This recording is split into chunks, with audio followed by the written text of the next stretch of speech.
Bonjour Monsieur l'Ambassadeur, merci d'avoir accepté notre interview.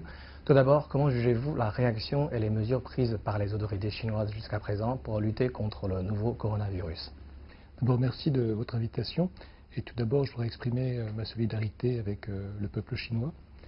Nous comprenons la situation tout à fait exceptionnelle et le défi auquel est confrontée les autorités chinoises et aussi les mesures nécessaires qui doivent être prises dans ce contexte.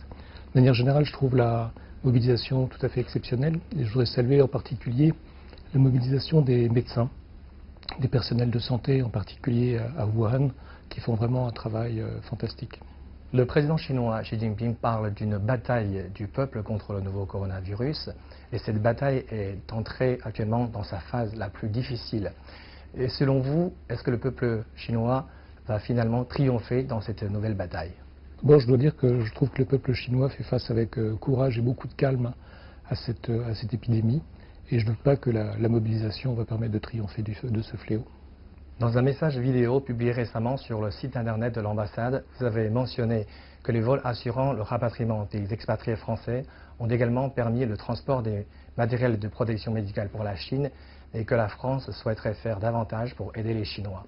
Pourquoi ce message et plus concrètement, qu'est-ce que la France compte faire par la suite pour montrer sa solidarité avec les Chinois?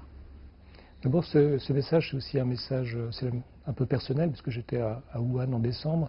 Donc je pense à beaucoup d'amis qui sont là-bas. Je devais y retourner le mois prochain avec des ambassadeurs francophones. Donc je voulais leur exprimer ma solidarité, la solidarité de la France, aux gens de Wuhan bien sûr, mais aussi à tous nos amis chinois. Ils ne sont pas seuls dans l'épreuve. Effectivement, grâce au soutien des autorités chinoises et en particulier nos amis de Wojeopu qui ont été vraiment exemplaires, on a pu envoyer 2 avions à Wuhan et ces avions ont apporté du fret. Nous continuons à travailler sur de nouvelles livraisons parce qu'il y a une grande mobilisation en France à travers nos entreprises, nos collectivités locales. Donc je pense qu'on aura des envois dans les prochains jours.